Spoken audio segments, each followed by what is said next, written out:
Yo. Hey, yo, welcome to the 29th episode of The Final Bell. Hey, man, I got two very special guests here on, right? These guys are pillars in the community, basketball connoisseurs. These guys understand the game, they've been in the game, and believe it or not, they are two of the guys that's responsible for elevating Georgia basketball nationally. You know, I'm not saying nationally. In the state, you know, we was always considered a football state.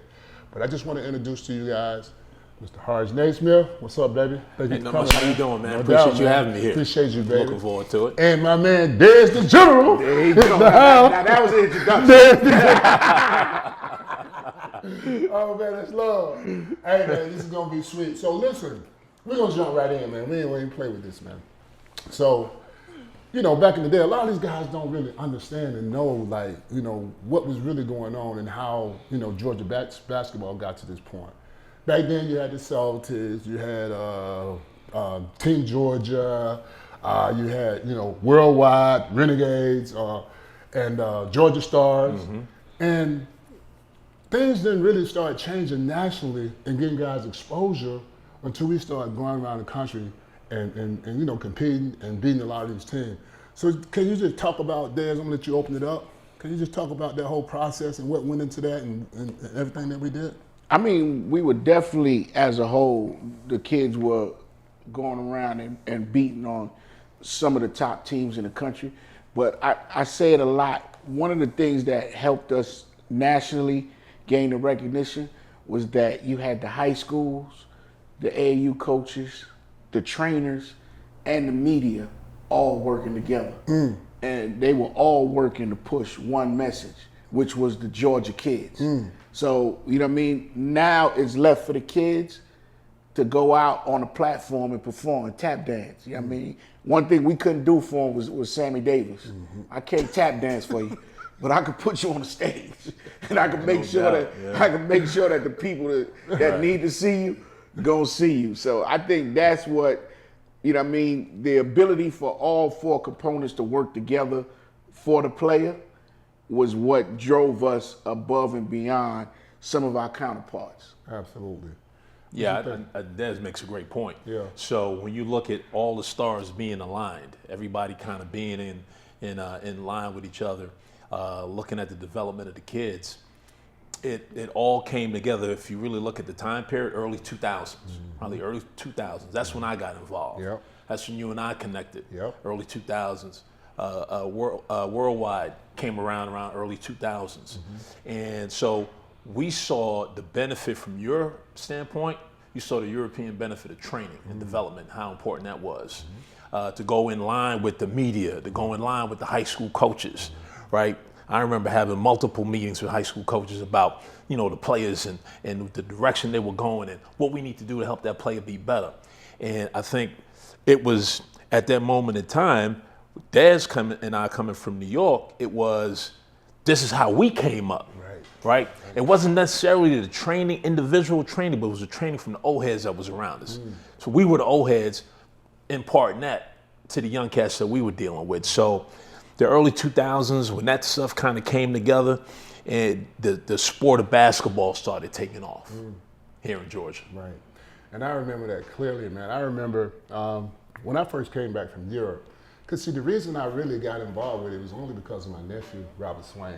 He got Swain Academy. That's the only, I ain't know nothing about no AAU. All I knew, because I was in Europe, and I knew about Boston Shootout. That's right.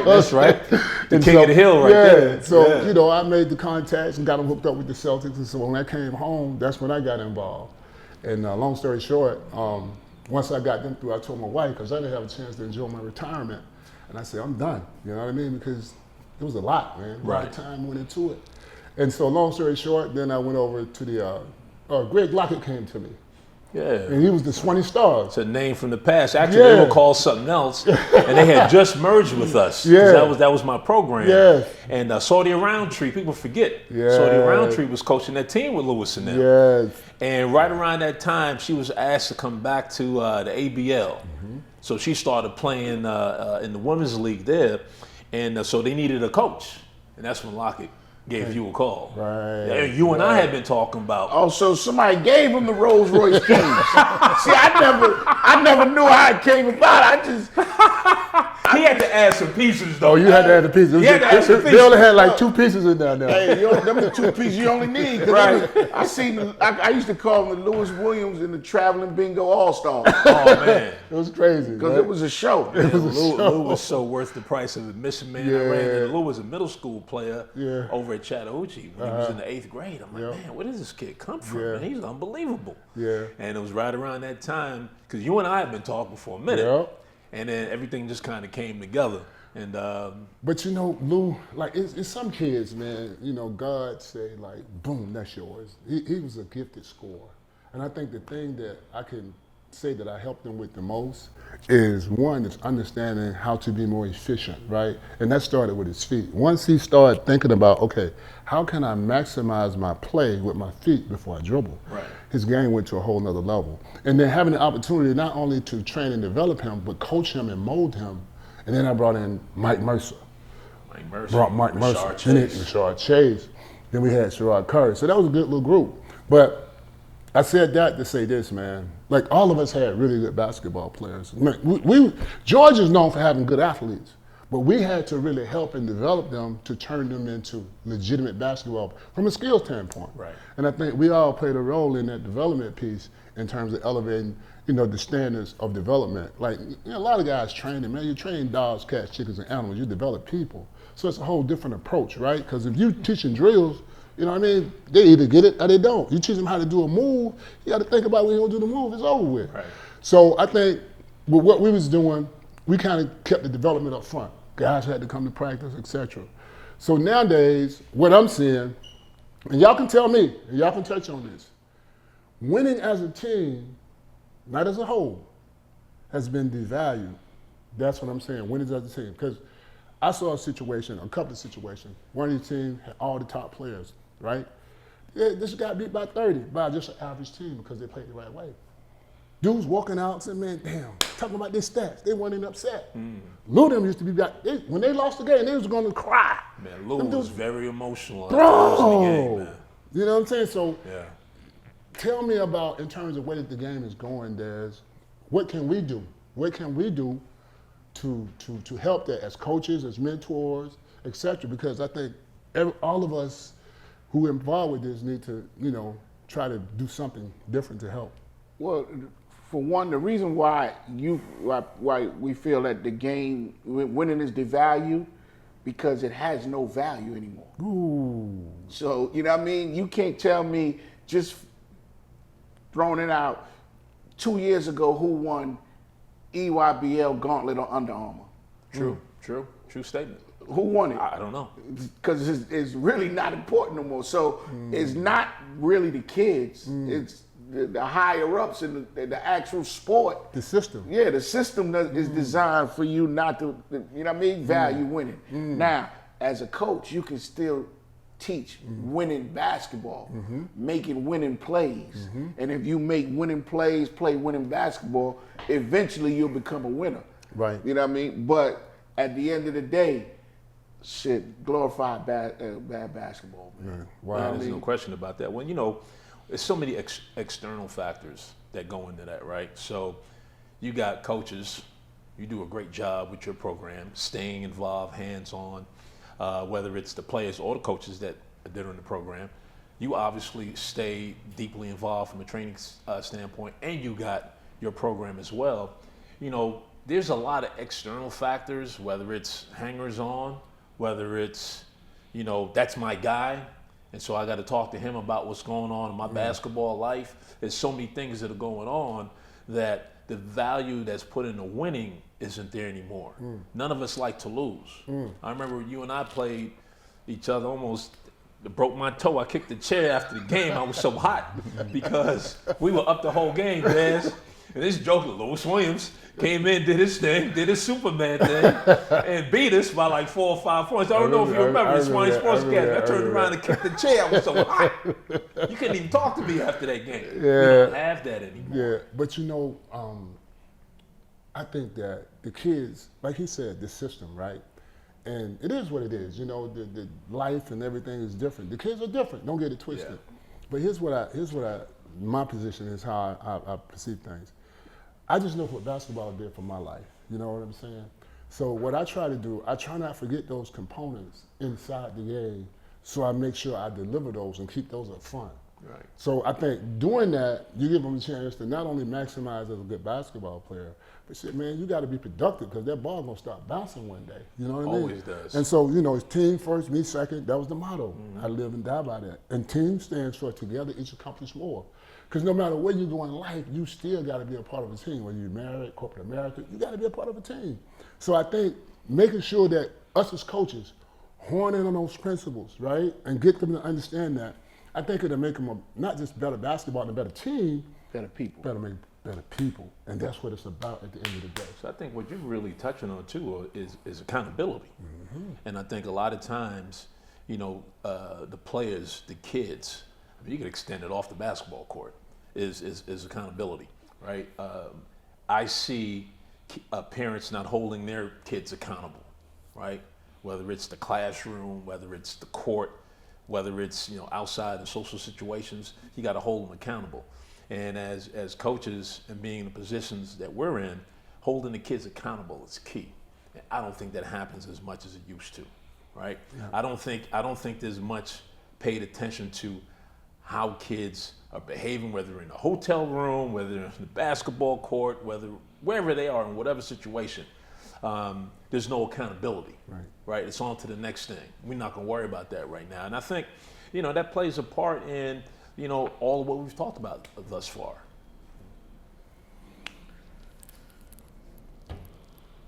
Oh, it's on me on that one?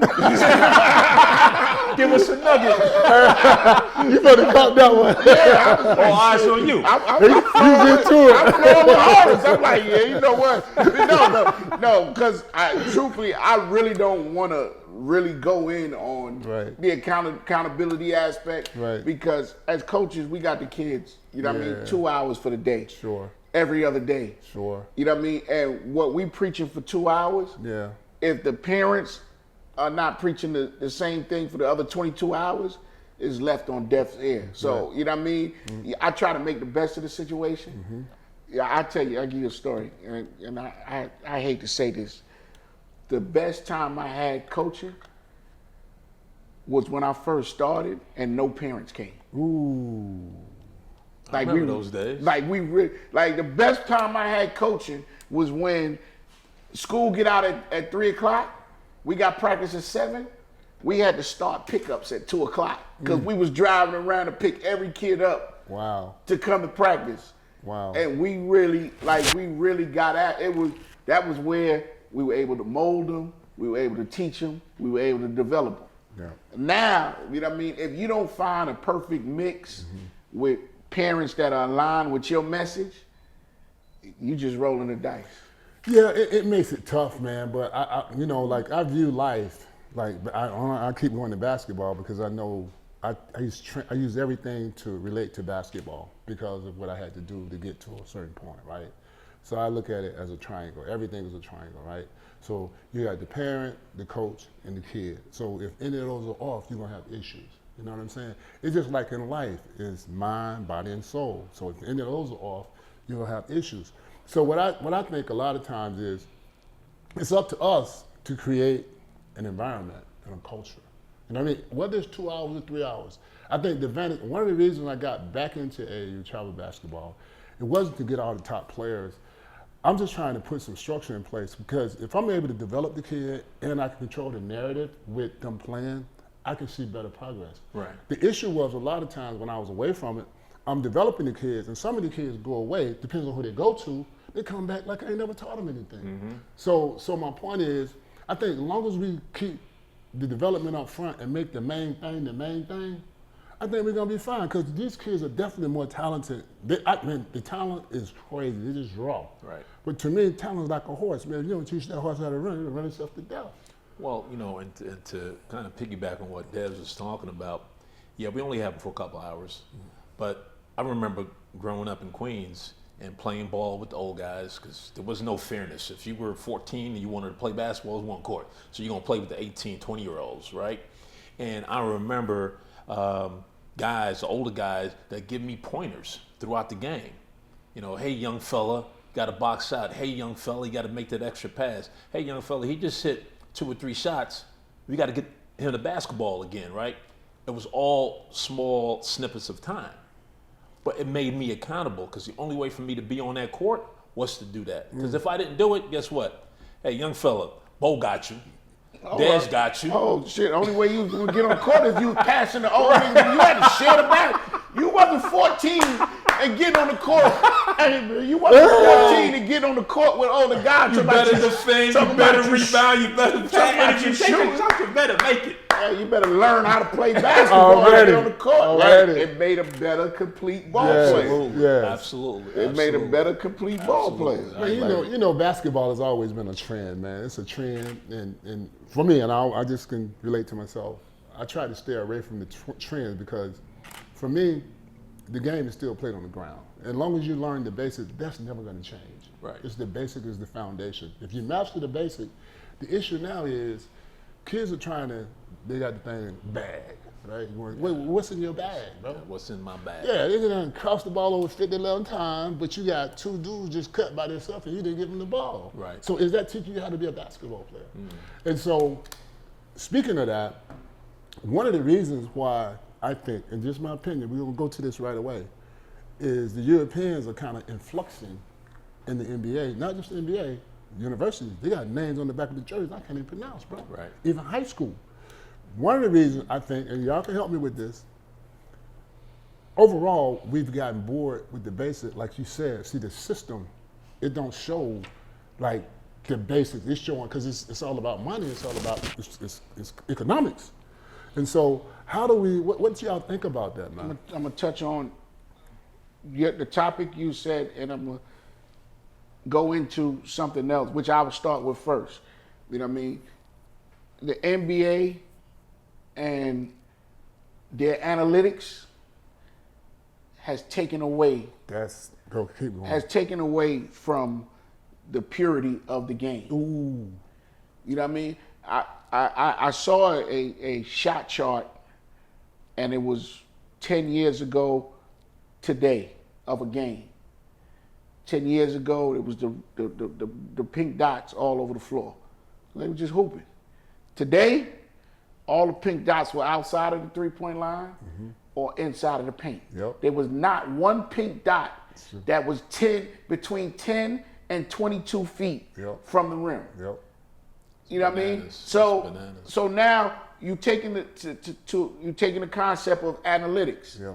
You know what I mean? But those analytics don't take in the flow of the game. Right. Who's on the floor? Right. You know what I mean? Different. You can't put those variables in a computer and it spit out. All you can put in the computer is zeros and ones. Facts. You know what I mean? Binary. That's the only thing. But you can't put in feel for the game. You can't put in game flow. But they created this new game flow based on these binary numbers. But you know what it's doing, directly or indirectly? It's stunning the creativity. It trickles down. Yeah, it's stunning the creativity.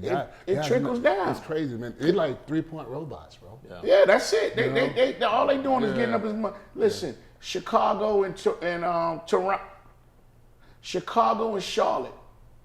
This past 3 days ago, 75 missed 3-point shots in a game. One team missed 38, the other one missed 37. I think on average is about 73 pointed shot a game combined. Average 70. Boston is averaging 50. Now they're a little different because they can really shoot. Yeah, they still shoot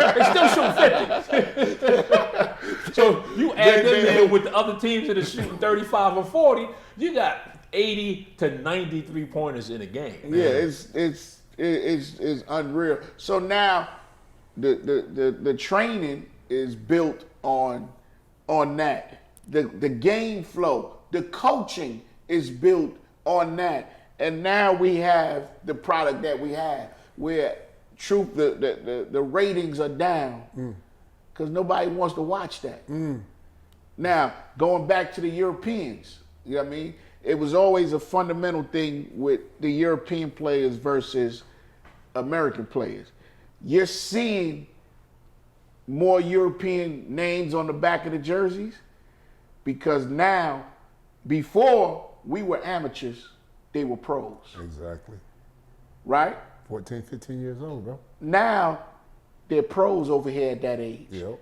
And paying 10 times more money over here. Yep. So the amount that you see now, wait for the next 5 years. Yep. Because as a pro over there, you're making 50, 60, 70,000. At a university over here, you're gonna be making $500,000, Yep. 600,000. Yep. So now you're gonna see more of them Yes. coming over here Yes. and playing. Which, I mean, it is what it is. I still got a thing for our American No question. players. No question. Well, the focus, though, I mean, the focus at an early age there is the fundamentals. Yes. I saw a young lady, don't know who she is. She's a high school basketball player on IG not long ago. And she was talking about how people are always kind of hating on her, I hate that word, about her over dribbling and, well, it should be okay because James Harden does it. She mentions James Harden, and it was another player. And so they're showing a video of her while she's talking. And she made a move that was so unnecessary with the dribble. She gave a whole lot of extra mustard on something that she didn't really need. Right. The hot dog was already good. You didn't need the Cooked. mustard on it. You know what I'm saying? Cooked. Fully cooked, right? But it's so she wanted that. She wondering, why can't I do that? I should be able to do that. If they do it, it's a trickle down effect, right? We talked about earlier. You talked about guys getting on their phones after games or during games, whatever. Yeah. There was another IG post about an NBA player come in at halftime to check his the video because he had dunked on somebody and They were down, wanted to they were see down 30 or that. 40. and wanted to see the highlight That's at right. halftime. I saw that. I saw and that. they were down 30. You know what I'm saying? So it's trickling down. You watch the It's true. You watch the overseas. I forgot who was playing, and this dude was in on them dudes for not playing together as a team. Yes. These are European pros. Yes. Yes. You can't do that with those guys. It's different, high man. levels, man. You can't do that.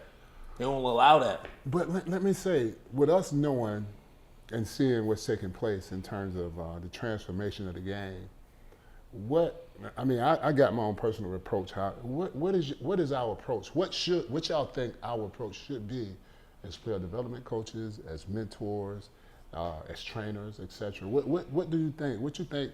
I mean, to be part of the solution, not the problem.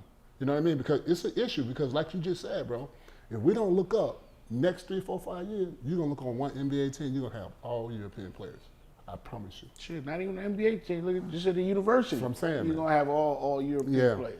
So what do you think would be? What would you think? Just your opinion. You know, we all got opinions. What would your opinion be that we can do different? Because we're speaking to the masses, man. I'm talking about the coaches, and I'm hoping everybody that's watching this can take a couple of nuggets and to be helpful in terms of trying to be part of the solution, not the issue. Well, you can't. For one, you can't save everybody. Yeah. You know what I mean? So you got to, those that are willing to, I'm not going to say listen, because I'm not teaching you. I mean, those that are willing to buy in and take advantage of all the knowledge, the opportunity, the resources that we possess, then they're going to be successful in some capacity. You know what I mean? And you just got to find one or two and continue to build. You know what I mean? Everybody is not going to buy in to your method of teaching, your delivery. You know what I mean? Like I spoke to JB a couple weeks ago. He made a great point. You know what I mean? He was like, everybody is not receptive to that one style of coaching or teaching. You know what I mean? He said, I saw you break some kids and you didn't know that you were breaking them because you were concerned with the overall picture. But him being involved with each individual player, his teammates, he saw that they were broken. You know what I mean? So I got to take, as a coach, I got to rewind and take a different approach. Okay, I can't coach everybody the same anymore. That's right. You know what I mean? I'm not gonna move forward with kid gloves You know what I mean? I'm not going to white glove you, Right. but you know what I'm saying? I'm going to take the approach that I have to learn the player first. Absolutely. You know what I mean? And once I learn the player, or better yet, learn the person. And see, that's very powerful, because the thing is, people talk about communication, right? Well, you communicate, but is your communication effective? You know what I'm saying? And what you pretty much saying is you making modifications, right, to the trend of where kids are right now. And that's what I think that's a great approach. What you think, Horace? Well, I mean, the wheel doesn't need to be recreated. The blueprint is already there. We talked about it, what we did during those times we were doing it and still doing it. All right, so the blueprint is already there. I think you got to recognize, number one, there's an issue, right? You can't solve a problem if you don't know it exists. And there's a lot of younger cats. You know, when I came up and started coaching, I had no interest in coaching. Right. I only did it because I saw what was happening and said, well, if he could do it, I could do it, right? I don't think that there's an acknowledgement of an issue, because you got a lot of people out there that are more fans than they are coaches. Good point. Just because you stand on the sideline don't make you a coach, right? And I don't think there's an acknowledgement of yet that there's an issue that we have to rectify as we move forward. You start talking about, again, going back to the European conversation, right? We got to recognize that there's an issue. Down to the lower levels, recognize there's an issue. Once we recognize that, then we could create the solutions. I like it. I like it. It's kind of like an alcoholic. I don't want to put that in there. If he don't say, hey, man, I got an issue, then you can't help him. Right. Right. I get that. But here's my position, and I keep going back to this, is because I never deviated, because I saw what was coming. I saw this shit. Every conversation I had with you, even the conversations we ever had, it was consistent. This shit been 25 years, and I'm telling, this is what's coming, and this is where we got to be, so that you can maximize, not get better, maximize your potential, and you can get ahead of the wave. And that's why, you know, Lou said Lou got 16 years out of it. Most of the guys that came through and that had it, they went. If I touched them, they had it, they went, is because of the mythology of what I saw. And I came back with that whole mythology of, okay, the first practice I went to over there, bro, messed me up. They had me playing soccer in practice, man. First practice. Soccer. They put a net down under the basket and we playing soccer. So, and then I had a player on my team, dude was getting 30, 25, nigga taking 2 dribbles a game. I said, boy, we gonna start working out together. Right. You know? And so I saw the drills. I need to maximize my dribbles. Right. Minimize my effort. You know what I'm saying? My Hey, output. look, man, listen. You see the marks, man? That's the rim. You know what I'm saying? I'm over there trying to just snatch it off everything. Just, you know what I mean? I said, hold up, bro. Once I started using my feet, it added 6 more years onto my career. But I'm gonna tell you what really changed my whole mindset about the game. I had a chance to play against this kid. He passed away, God rest in peace, Drazen Petrovic. He had 45 against Jordan. He was a guy. Yeah, he was a beast, bro. Yeah. Bro, he scored 113 in one game. And one against me, I'd have killed him. I had 99 fouls, Yeah, bro. like I'm taking you out, I'm taking me out. Bro. One or the other. Yeah, but I'm gonna tell you, this is what just opened my mind up. This dude. So we had shoot around. Back then it was called Yugoslavia. We had shoot around at 12 noon. They was on one end shooting around, we was on the other end shooting around, right? So me and the other American looking down at this dude, man. This nigga had 3 balls, bro. So he had a basketball, he had a tennis ball, and he had a soccer ball. So he was actually dribbling that and throwing up the tennis ball and kicking the soccer ball. What is he doing? I'm from the United States. What is he doing? So I was curious. I went draft. That's different. Yeah, it's different. that ain't hand eye, and foot. feet. Listen, that's where we going. That's where we going. And it messed me up because I wasn't even thinking like that. Right. I said, Drazen, man, why you do? He spoke good English, broken English. He said, because I'm drilling my task. What? So the way I interpret that, any given moment, you're doing multiple tasks. You're running, that's a task. You're dribbling, that's a task. You process, that's a task. He was drilling that. That was a whole different level for me from a development standpoint. And so that's what opened my mind. That's why I be doing all this crazy stuff, the stuff that I've been seeing, right?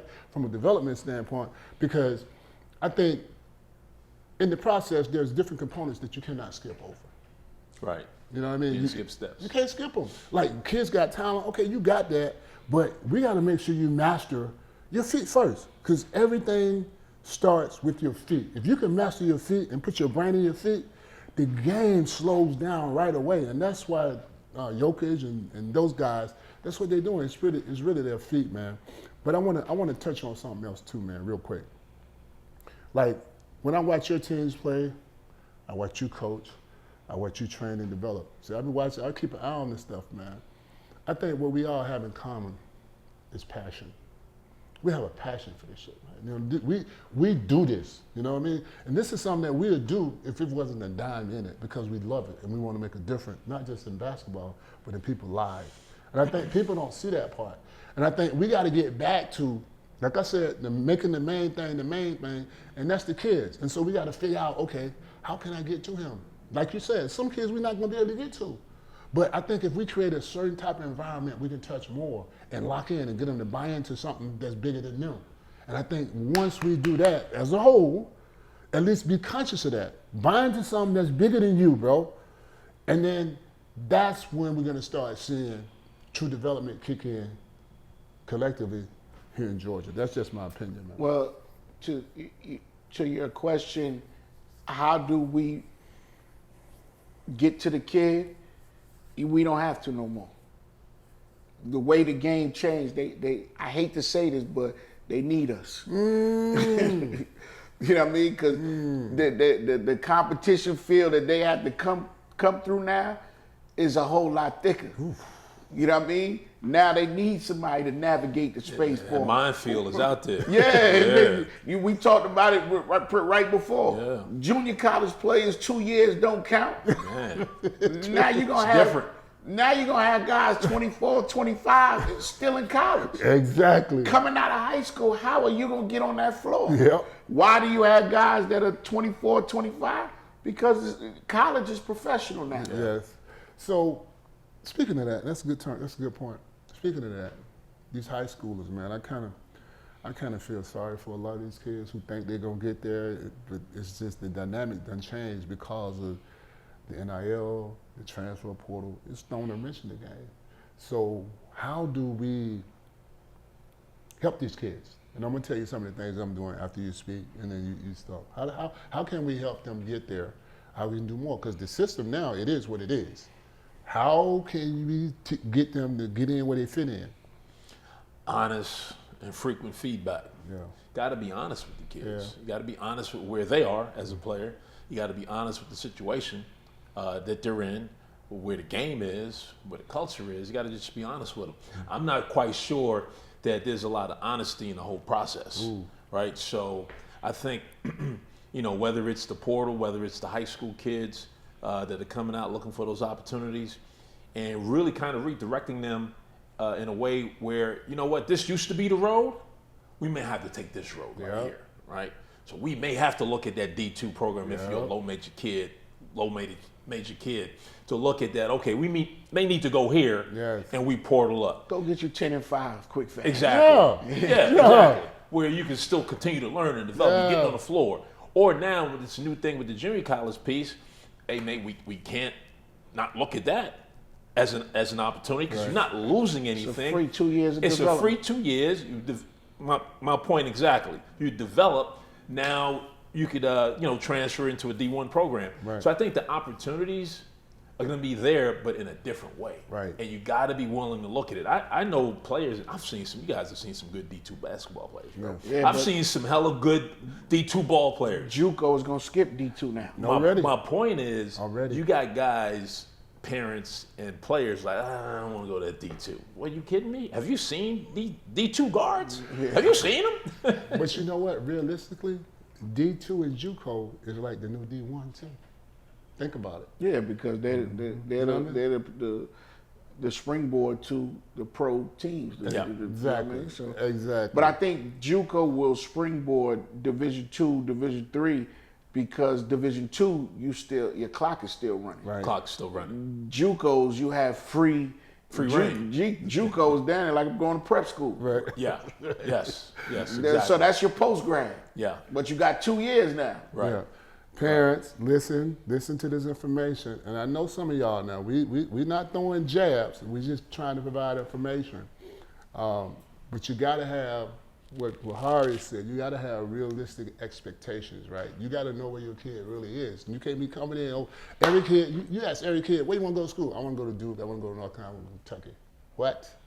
Average age, just like you just said, in college is 22, 23 years old. You just coming out of high school, you're going to be messing with grown men. Do you have a grown man basketball game right now? Now, the thing is, they're taking some guys, top guys, and they're throwing a red shirt on them. McDonald Americans. They're putting a red shirt on them. So my point is this, be realistic where you're son. And if you don't know, get evaluated by somebody that know about this game and know where it's going. Because I think a lot of players and coaches, especially a lot of the trainers, no offense to guys, everybody do their thing. But I just think that they don't have no idea. They're just training, you know what I'm saying? And they giving these kids a false sense of security because some of them not even like that, but you making them think they like that, and they might not even have an opportunity to do it. Yeah. And so one thing, like you said, be truthful. Be truthful. Be 100 with these kids, man. Let them know you got it. That's one of the reasons, and I'm gonna say this, is, you know, I don't go after the top kids. They come to me, I get them, I mess with them, but I take a kid, I like to get a kid, I get more gratification getting a kid, like, ain't never really played before, got size, got potential, got the right attitude, and watch him grow. For me, you know, I done got to that stage. You know what I'm saying? I get more gratification. Now, I take a kid that got it, and if I put it on him, he gonna go get it. I don't care who it is, if he got the right mindset. Because the key is, I don't care how many drills we do. If you don't have the right mindset, you know what I'm saying? Especially nowadays, you're gonna miss opportunities. Well, the thing about it is, man, you know, like I said, the truth shall set you free. Because I always equated it to academics, always. When I talked to a parent, whether I was recruiting a parent or talking about, you know, where the kid is from a basketball standpoint, you want the truth, right?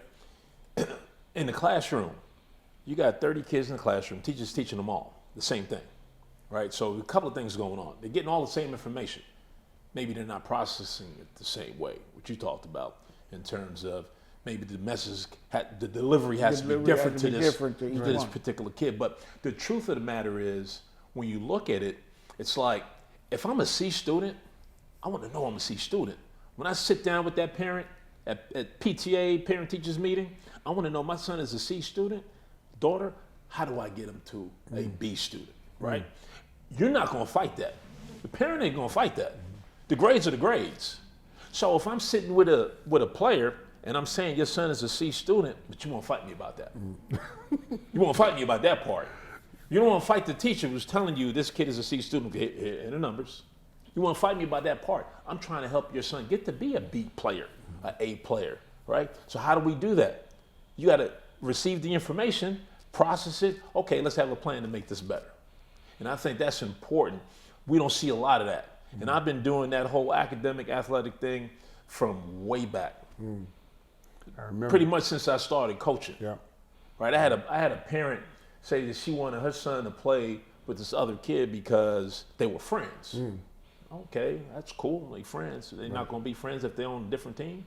I said, if your son can go to Harvard and that kid has to go to Hillsborough Community College, you're going to say, well, you know, hey, Harvard, I can't come because he want to go to school with his friend? No. You're going to take that best opportunity. And guess what? I'm going to holler at you after class. Yeah, like, I'm going to holler at you after class. I see that all the time. Like, yo, go get where you going. Yeah. And then go get your friend and bring him with you. Yeah, don't give up on opportunity, man. You know what I mean? So, again, going back to the honesty piece, I think that's important. I appreciate that. That's real. You know, I always been one of those dudes, like when everybody running in that lane over there because it's crowded, I try to run over here. I always been like that. So one of the ways that I'm trying to combat everything that's going on, so I got a partner, we just started prep school in Switzerland. And we sent our first kid over last year. And why is that important? Because you can get the same accreditation, Webster University. So he went to Webster, got his accreditation. And they take financial aid. We got it all set up, structured.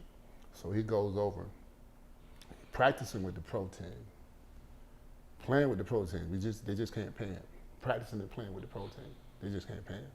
So he go there, sit down 2 years over there. He still come back over here. He still got 4-year eligibility.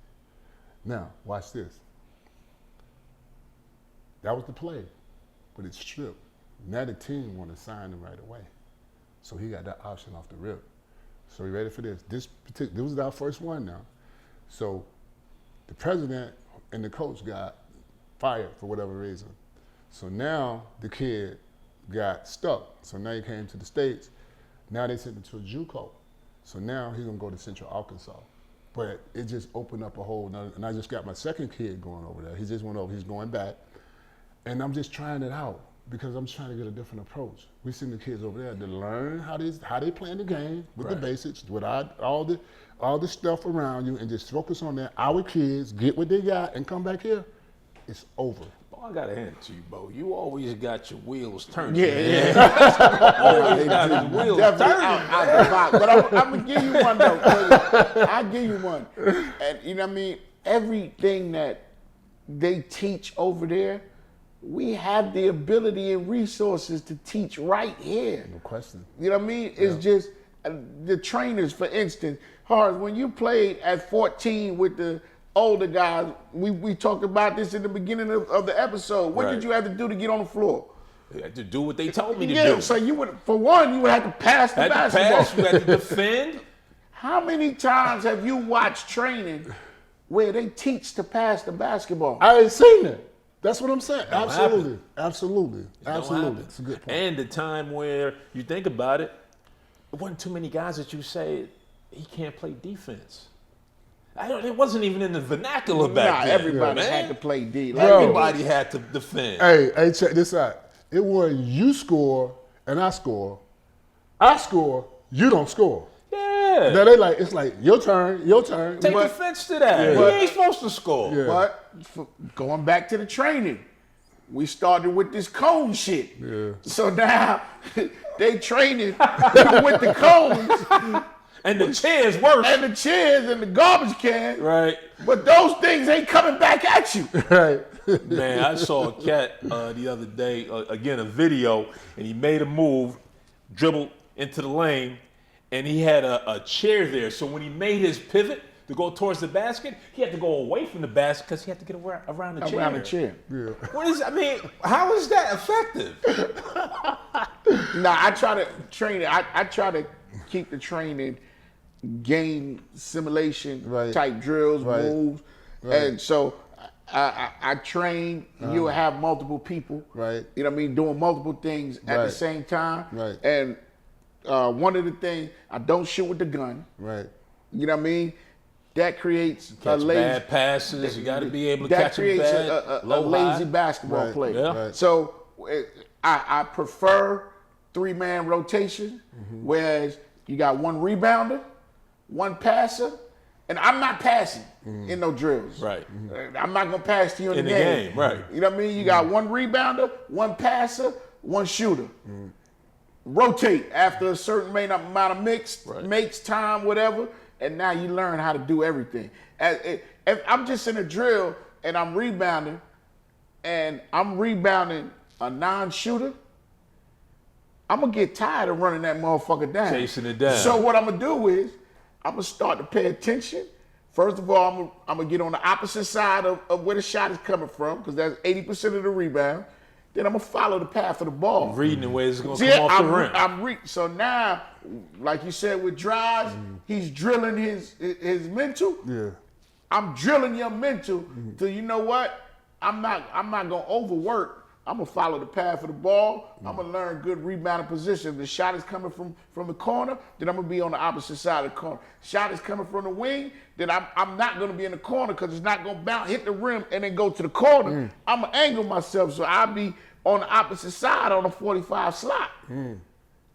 That's a good look right there. I mean, you got that. You know, you got to think about it too. We talking about trainers, and we're just talking about the game itself. There's a lot that happened back then on the court with your teammates. You don't see the teammates don't talk to each other like that. Man. You know, they don't pull their coat. Hey man, dude has beat you the last 4 times going left, man. Sit on that left. Sit on it. Don't make him don't let him get to that left hand. You know how I learned how to post up? We were playing a game in Cali, and I was posting up hard, and I'm fighting the defender. He's fighting me, and the point guard is dribbling the ball. I don't know if you remember this cat's name, Cosell Brown from Brooklyn. He's dribbling the ball, and he's telling me, don't fight him. Don't fight him. I'm still fighting. He dribbles to the other side of the court, And passes I to somebody else, right? And I see him. Timeout. He says, hey, man, when you post, he's fighting you, let him get the position he wants to get because now you got him. Yep. I see it. You got him sealed. I'll kick it to the guy on the wing, and you got him sealed. He'll lead you right to a layup. Yeah. That's what taught me how to post up. Yeah, basketball. But we don't get a lot of that anymore with the players. Trying to get them little pointers about what to do. Hey, you getting beat on defense? Are you beating Dez? Yes. I'm like, Dez, man, let's switch up. I got him. Yes. There's no pride in that anymore. I don't see the pride in that. You know, so there are things in a lot of different aspects of the game where they could be better if we brought some of that back. Something old could be new. Society. How many conversations do they have now? They don't. Society. So, okay, I'm glad you did that. You know what I did one practice? Oh, y'all motherfuckers don't want to communicate on D, go get your phones. Text each other. Hold the phone in one hand, my nigga. Hey, yo, man, get into the passing lane. I don't care how you do it. Right. I don't care how you do it. Right. Get it done. If you got to text them and tell them come over, we doubling. If nigga, get it done. So they standing there holding the... Okay, you see it. Look, you see how stupid you look, right? Right. Open your mouth and talk. Yeah. I like that. Open your mouth and talk. That's funny, man. Hey, but you know, man, listen, and that's the whole thing about this whole thing. You know, I think everything we do has purpose, right? And I just think more people who working with the kids or developing the training, whatever, you got to try to be a part of the solution by, number one, whatever you do, it's got to be able to translate to the game, right? It's got to be able to translate. Because if you're not, whatever you're doing, your methodology, right? If your methodology is not to translate to the game, because one thing I do know about your feet, then you can't go nowhere without them. No. Period. You remember the kid Drew Prince? Yeah. From played at Wesley. Yeah. Played with the Georgia Stars. Yeah, white kid. He was like the leading scorer in the state. Yeah. Averaged like 35 points a game during his time. He might have been a year older than Luke. Yep. And kid went to a D3 school. He loved basketball, played for the Stars, and did his thing, but he wasn't good enough. He scored because that's what was predicated for him at Wesleyan. But he wasn't good enough to be on that next. So I try to tell kids and parents, if you are banking on being a scorer and banking on that carrying you, you better be damn good at it. Yeah, I agree with Be you. damn good at it. Chances are you're not. And you're not. At it. So you better figure out other ways to be effective on the floor. Exactly, and that's why the approach, and I mean, because I go back to this mental shit, man, because you gotta help program these niggas to get to a certain place in this current environment. So I've been making modifications and adjustments to help these niggas mentally, and what I mean by that is, words have power. Says you want, motherfuckers have power, however you say it. So what I tell these niggas, right, don't try to be the best player on the team, nigga, be the best player for the team. And so when you have that type of approach, you're gonna do what it takes. Cause motherfucker, it takes what it takes. You figure that shit out. So when you get that type of mindset, when you with our type of athletes, with that type of mindset, they're gonna play defense, get still. They don't think about scoring. If you go out there thinking about scoring, guess what? The goddamn basket gets smaller when you miss the first shot. You miss the second shot, third shot, motherfucking basket disappear on you. I'm sure each one of us can name a player that played with one of your best teams or any one of your teams. You guys all had good teams. That wasn't the main guy, but who's still very good. Oh, yeah. And you couldn't win without him. And he still got to where he needed to get to on the collegiate level, Division I level. I mean, one that comes to mind for me is Kamar Baldwin. Kamar Baldwin wasn't our main dude on that team, with Kobe Simmons and Josh Langford and all the other guys that were around, E.J. Montgomery. But Kamar Baldwin, I needed him in the game at the end of the games for us to win games. What did he do? Go to Butler, Big East Player of the Year, right? So to your point, having players that understand what you could do for the team to help the team win, as opposed to just out there playing for yourself. Absolutely. And that kid never started for me, never started a game for me. That's what I'm talking about. That's a tough environment today. And you know what the parents said about you? They loved me. That's why they said when he got the Butler Biggie Player of the Year, you know what they said? Motherfucking Horace wasn't shit. Didn't even start my kid. That's still for real, bro. Hey, man. But not knowing the reason why you say that, not knowing that part of the process. That's true. Built him to the point where he was like for JB, you know what I mean? That Wheeler his freshman year didn't get off the bench. Mm-hmm. You know what I mean? Was 38 hot the whole year. Yeah. But he said, you know what? And he said it after that season, I'm never gonna sit on somebody's bench ever again. Right. What do I have to do?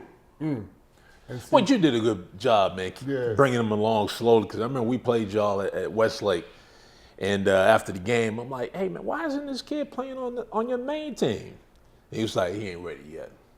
We still working. Don't worry about it. He gonna be there." He was ready. Yeah. Just the world wasn't ready for him. I mean, I saw this kid. I'm like, "Wow, he ain't playing on the main team." Yeah. Well, you know, the thing is too, and I always go back to Lou because Lou was one of my, like he was different, man. You know that he was different. He was a different dude. I got him to buy into the mental space, in this mental space, right? That's why he was able to bring in guys like Mike Mercer, and that's why really, if you see, like Luke could have been an all-star, but his mindset, I'm trying to be the best player for the team, and that's why he got 6 Man of the Year 3 times and got 16 years in the league. You know what I mean? Could have been longer, but if he had a whole different mindset, it was about me. Man, Luke could have led the league in scoring, bro. That's how good he was. I mean, he was a professional scorer, bro. I'm talking about like I seen him do some shit, man, and like, what? I mean, you saw it. It used to piss me off, man, because he used to get bored. Like, the nigga get bored about that draft. He let teams go up so he can come bring us back. I can't remember who it was. You know what I'm saying? You guys were playing in Bob Gibbons when it was really Bob Gibbons. Say that again. When it was really Bob Gibbons up at UNC. And y'all were playing against the North Carolina Gators.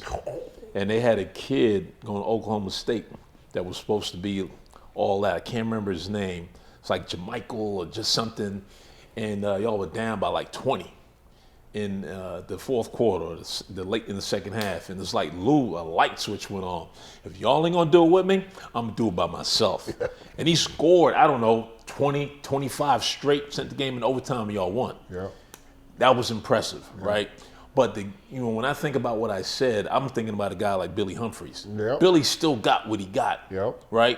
Playing alongside all them dudes. And we can't forget, wasn't Sherrod Curry in that mix at some point in time? Man, Sherrod Curry, boy, I just seen Sherrod 2 weeks ago. You know what I'm saying? Sherrod Curry was in that mix. Yeah. They knew how to play with other good players and still shine. Yes. But I'm going to tell you this. Like, niggas can talk about how good a coach they are, but it ain't about X's and O's, nigga. It's about Mo and Joe making plays. Man. But here's the thing. You can put in a certain structure that they're buying to where everybody can eat. And that was my whole philosophy. I created a culture. That team, first, me, second shit, I made them say that shit. And they started believing that shit. We used to go on the road, like, and this was some placebo shit. Don't get it twisted. Mental shit I was messing with them with. Intentionally, I made sure we got a hotel close to where some trees was. So the woods. And they had to have a health facility because a lot of them niggas, they couldn't play in the morning. So I get them up at 5:30 in the morning, put the niggas on the treadmill. Then, look, this is real shit, man. I'm not bullshit. You can ask them. I made them niggas go outside. I had to convince them niggas, you walk through these trees and smell this, get this oxygen out of these trees. Bo was on some Zen shit.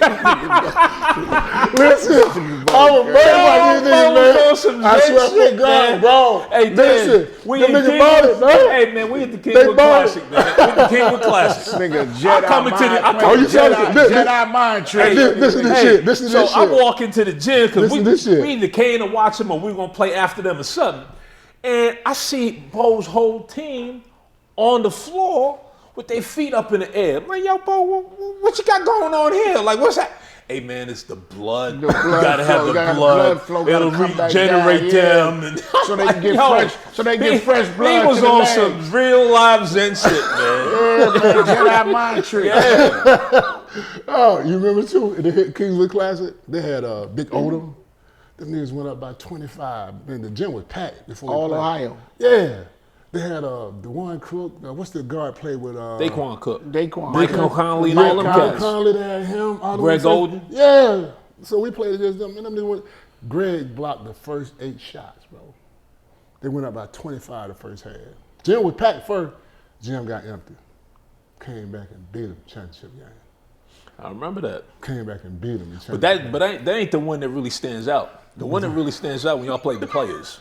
Oh. So they had, Gerald Henderson. J.R. Smith. Henderson Oh, and yeah, them. yeah. No, it was Henderson and them. It was Henderson, Wayne Ellington. It was that crew, Yeah. right? So you know how you look up at the score because on paper this team should be winning. You look at the score, oh man, they down 18. Shit, damn, Bo and them got to work. Then you look at the color uniform. Wait a second. That's Bo and them that's up 18 points, right?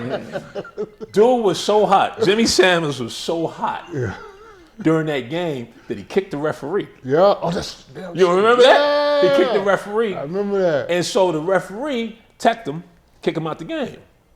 So I'm not going anywhere.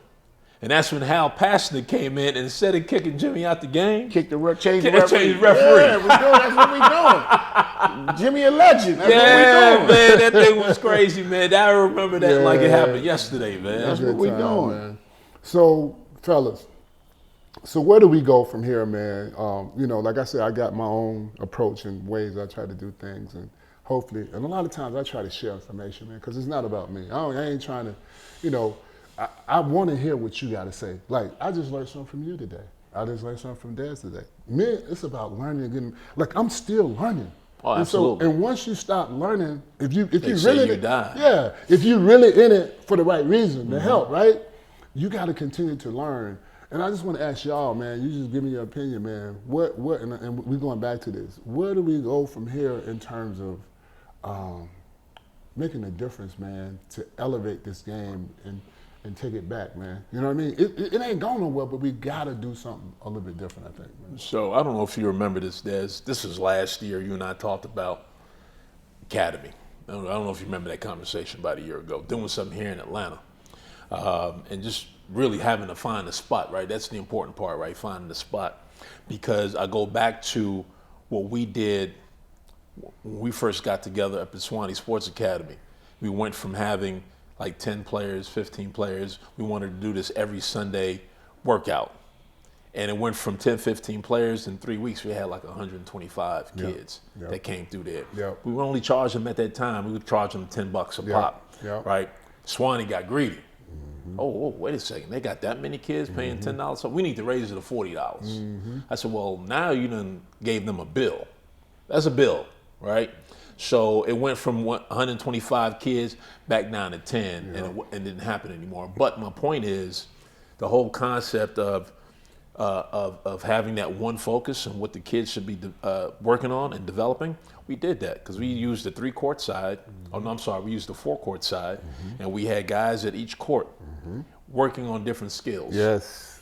And I think if we can get back to something like that, that would be a start to turning this thing around to where we're now competing on that level where we don't have to talk about our kids aren't fundamentally sound because they're working on those things. And it's a consistent message from that Sunday or that Wednesday, Sunday, or that Saturday, Sunday, whatever it is, as opposed to getting 1,000 different messages from 1,000 different trainers, because that's a whole cottage industry that just popped up over the last 15, 20 years. Used to be guys got into it because the reason why you got into it. I remember the days where, and you probably still do it today, you weren't charging nobody. Hey, you want to get better? Man, we're gonna be at the gym at this time. Come on in. I'll work with you. Because you know, Tony came over there and worked out with you a few times. You know, so I think if we can get to something like that, I think that'd be a great start. Well, I'm gonna tell you. Go ahead, Dez. Yeah, that, you know what I mean? I think, of course, that getting in the gym and working is always the solution. But the question that you pose makes it hard because we can't change the game because we're not mainstream media. You know what I mean? As much work as we can do, when they outgrow us and get to the next level, now they're playing a different way. Because if you don't play that way, then you're not going to get on the floor. Nope. You know what I mean? I'm looking at the construction of NBA teams, right? You have some players on there that shoot the three and can't do nothing else on the floor. Can't dribble, can't pass. Can't dribble, can't pass, can't rebound, don't defend, not athletic. But because they shooting at a 45% clip, got a spot for you. they got a spot for them.